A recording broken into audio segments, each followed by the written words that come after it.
네, 수요 랜선 예배 오신 여러분들을 환영합니다. 네, 오늘 찬양은 찬송가 299장입니다. 우리 함께 찬양하시겠습니다. 하나님 사랑은 온전한 참사랑 내 맘에 부어주시사 충만케 하소서. 내 주님 참사랑 햇빛과 같으니 그 사랑 내게 비추사 뜨겁게 하소서. 그 사랑 앞에는 풍파도 그치며 어두운 밤도 하나니 그 힘이 크도다. 하나님 사랑은 온전한 참사랑 내 맘과 영에 채우사 새 힘을 주소서. 아멘. 함께 살펴볼 말씀은 마태복음 5장 8절로 12절 말씀입니다. 함께 읽겠습니다. 마음이 청결한 자는 복이 있나니 그들이 하나님을 볼 것이며 화평하게 하는 자는 복이 있나니 그들이 하나님의 아들이라 일컬음을 받을 것이며 의를 위하여 박해를 받은 자는 복이 있나니 천국이 그들의 것임이라. 나로 말미암아 너희를 욕하고 박해하고 거짓으로 너희를 거슬러 모든 악한 말을 할 때에는 너희에게 복이 있나니 기뻐하고 즐거워하라. 하늘에서 너희의 상이 큼이라. 너희 전에 있던 선지자들도 이같이 박해하였느니라. 아멘. 오늘은 팔복에 대해서 계속적으로 말씀을 나누려고 합니다. 지난번에는 팔복의 5가지 종류에 대해서, 그리고 오늘은 나머지 3개의 말씀을 준비했는데요. 이 말씀을 통해서 우리가 많은 은혜가 여러분과 저에게 있기를 소원합니다. 제가 지난번에 이런 말씀을 드렸습니다. 팔복은 어떤 도덕적이고 윤리적인 그런 사람들만이 받을 수 있는 복이 아니다. 예수님을 따라다녔던 사람들을 보면 그 사람들이 애통했고 온유했고, 그러니까 그 사람들이 가질 수 있는 그런 존재론적인 특징을 가지고 하신 말씀이다라고 하였습니다. 네. 근데 왜 우리들은 이 말씀을 조건적으로 우리가 받아들일까요? 개역개정 성경에 우리가 자주 보는 이 성경에는 이런 말씀 이렇게 서술되고 있잖아요. 애통하는 자는 복이 있나니, 온유한 자는 복이 있나니, 예, 줄이고 목마른 자는 복이 있나니. 이렇게 들으면 또 조건적인, 이런 사람들만이 받을 수 있는 조건적인 말씀으로 이해하기 때문에 그렇게 해석하는 것 같아요. 사실 원어상에 보면 순서가 바뀌었습니다. 못마하는 자는 복이 있나니가 아니라 복이 있으며 못마하는 자는 이렇게 이야기하고 있습니다. 그러니까 복이 있다라고 우리에게 먼저 선언을 하신 것이죠. 그러니까 예수님을 따라다녔던 그 사람들에게 너희가 이런 것들을 좀 해야지만 복이 있어, 이런 말씀이 아니라 이미 너희에게는 복이 있어. 너희들 지금 나 따라하고 있잖아. 너희들 내 제자들이잖아. 너희들 이미 복이 있어. 그리고 못마하는 자들이여 라고 이야기하고 있는 것이죠.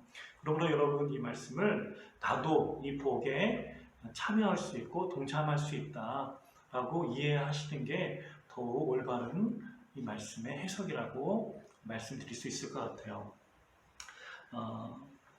마태복음 4장 24절 말씀을 보면 예수님을 따라다녔던 사람들의 특징을 보여주고 있는데요. 함께 말씀을 보실까요? 마태복음 4장 24절. 그의 소문이 온 수리아에 퍼진지라. 사람들이 모든 앓는 자, 곧 각종 병에 걸려서 고통당하는 자, 귀신 들린 자, 간절하는 자, 중풍병자들을 데려오니 그들을 고치시더라. 보십시오. 예수님을 따라다녔던 사람들을 보십시오. 대단한 사람들입니까? 사실 지금 우리들보다 더 못한 삶을 살고 있는 분들이잖아요. 이런 사람들을 보시고 축복된 존재, 너희들 이미 복된 존재라고 이야기하고 있는 것입니다. 그래서 그것을 세부적으로 나누고 있는 것이죠. 자, 그렇다면 지난번에 이어서 그 복된 자들의 면면을 함께 보았으면 좋겠습니다. 8절 말씀입니다. 같이 읽어볼까요? 마음이 청결한 자는 복이 있나니 그들이 하나님을 볼 것이며. 마음이 청결한 자는 복이 있다. 어떤 사람들이 마음이 청결할까요? 과연 죄인이, 우리 인간이 청결할 수 있을까? 물론 여러분 여기서 말하는 청결함이란 완전 무결한, 완전히 깨끗한 이런 청결은 말하는 것이 아닙니다. 단지 상대적으로 가족과 이웃과 동료에 대한 그런 선한 마음을 가진 사람들이 있잖아요. 제 친한 친구 중에서도 정말 착한 친구가 있습니다. 제가 심한 장난을 쳐도 화를 절대 내지 않는 친구들, 그런 사람들을 이야기하고 있는 거예요. 선하고 착한 심성을 가진 사람들에게 저는 복이 있다라고 얘기하시는 거죠. 사실 이 말씀은 시편 23편 3절에서 4절 말씀을 근거로 한 말씀인데요. 한번 같이 읽어보겠습니다. 시편 23편 3절로 4절 말씀. 여호와의 산에 오를 자가 누구며 그의 거룩한 곳에 설 자가 누구인가? 곧 손이 깨끗하며 마음이 청결하며 뜻을 허탄한 데 두지 아니하며 거짓 맹세하지 아니하는 자로다. 어떤 자가 여호와의 산에 올라갈 수 있느냐? 여호와의 산이라는 것은 그때 당시 성소의 그런 의미를 담고 있는데요. 어떤 사람이 올라가냐?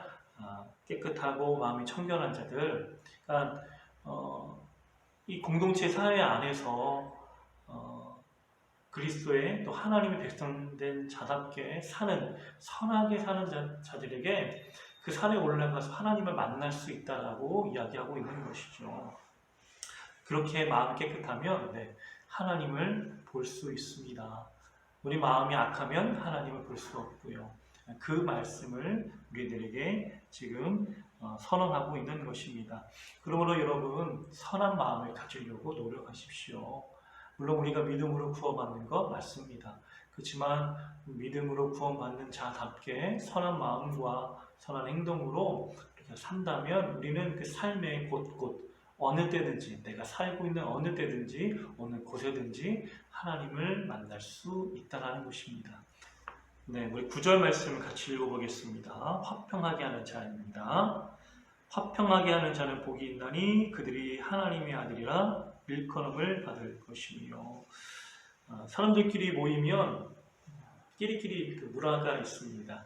그래서 어떤 나와 비슷한 사람들, 취미를 가지고 있는 사람, 학교, 지역, 나이들 이런 것들을 통해서 나와 좀 비슷한 사람들을 좀 그런 집단들을, 그런 공동체를 만드는 그런 습성들이 누구나 다 있죠. 이거 다 좋아요. 좋은데 문제는 이런 공동체, 이런 작은 소그룹 안에서도 다른 소그룹을 무시하고 폄하하려고 하는 사람들이 꼭 있다는 것입니다. 우리 집단이, 우리 공동체가 저들보다 더 나아가는 것을 좀 스스로 과시하려고 하고 또 다른 집단을 무시하려고 하는 것이죠. 그러다 보면 서로 싸우게 되는 그런 결과들이 초래가 되는 것이죠. 그래서 뉴스에 보면 맨날 여당과 야당 싸우는 이유가 무엇입니까? 사실 우리 국민들이 보기에는 아무것도 아닌데 서로 자존심 싸움 하느라고 내가 더 옳다는 것을 주장하기 위해서 국민들의 어떤 그런 것을 다 버리고 서로 정쟁 가운데 싸우는 것을 보게 됩니다. 이렇게 하나가 되지 못하면 공동체가 와야 됩니다. 사회가 무너집니다. 여러분, 참 안타깝게도 우리나라의 교단 수가 몇백 개일까요?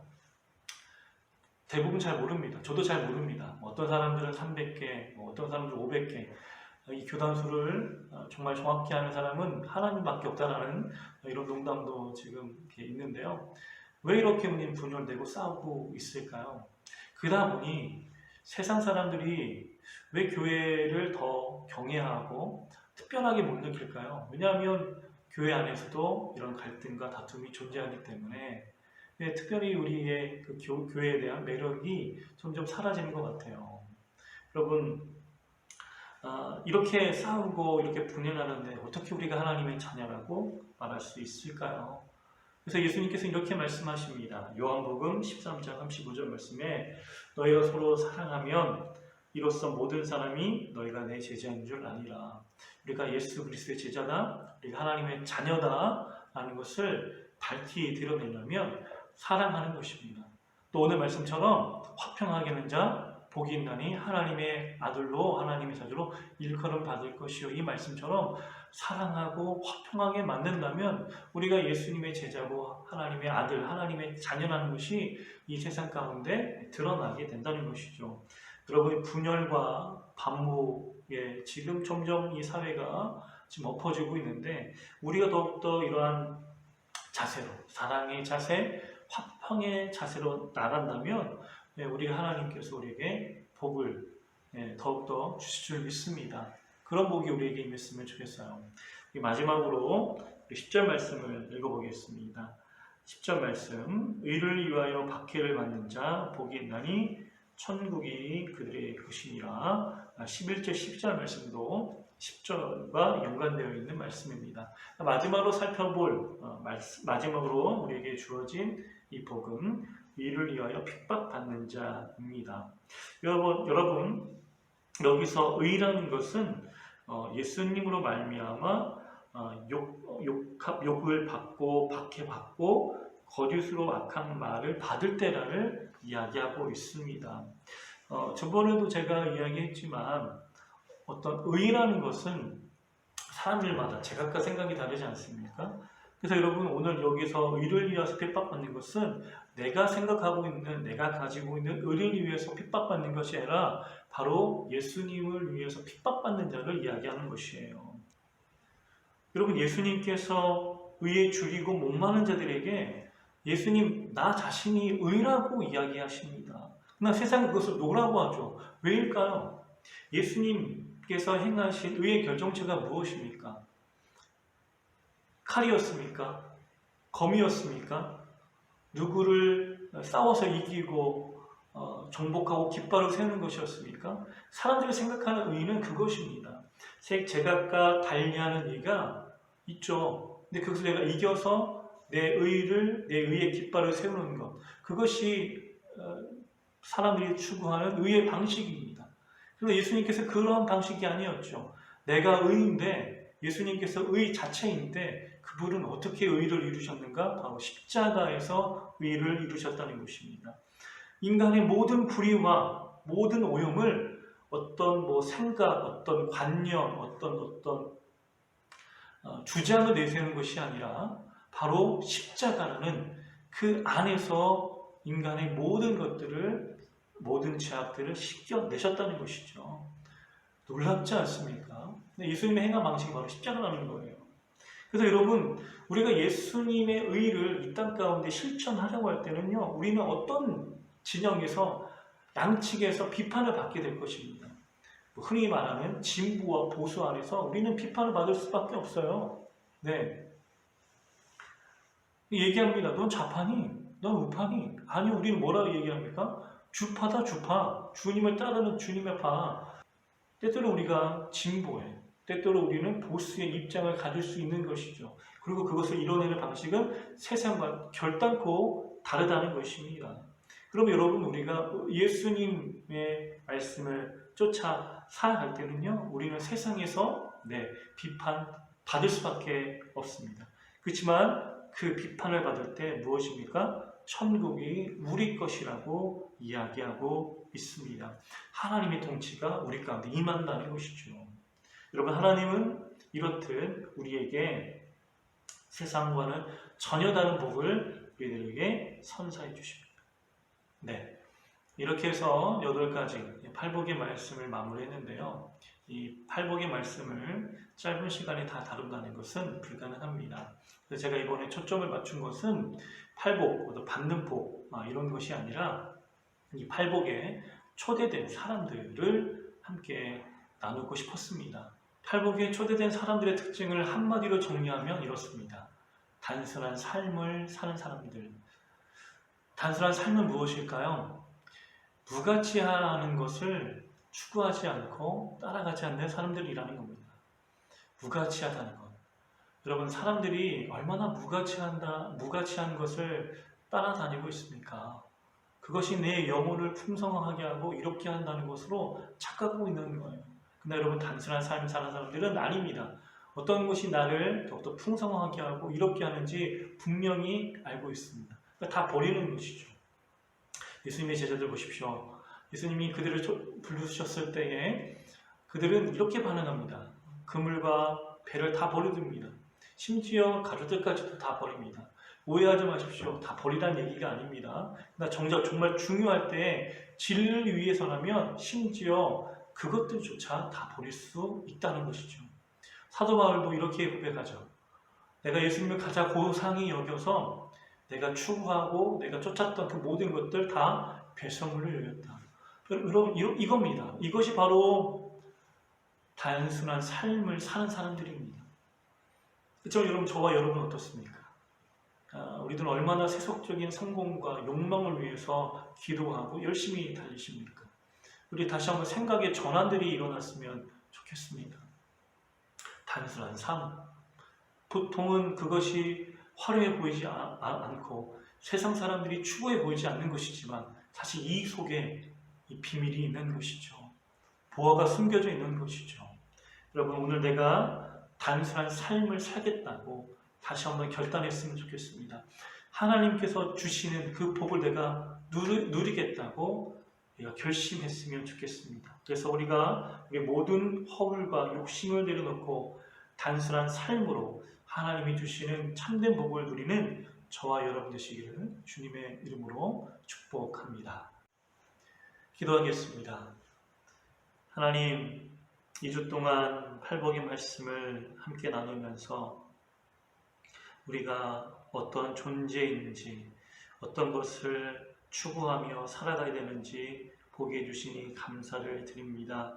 하나님 말씀을 통해서 다시 한번 내 삶 가운데 변화가 있게 하여 주시고 아버지, 단순한 삶으로 내 삶도 풍성해지며 하나님께서 원하시는 삶으로 우리를 이끌어 주시옵소서. 감사하며 살아계신 예수님의 이름으로 기도합니다. 아멘.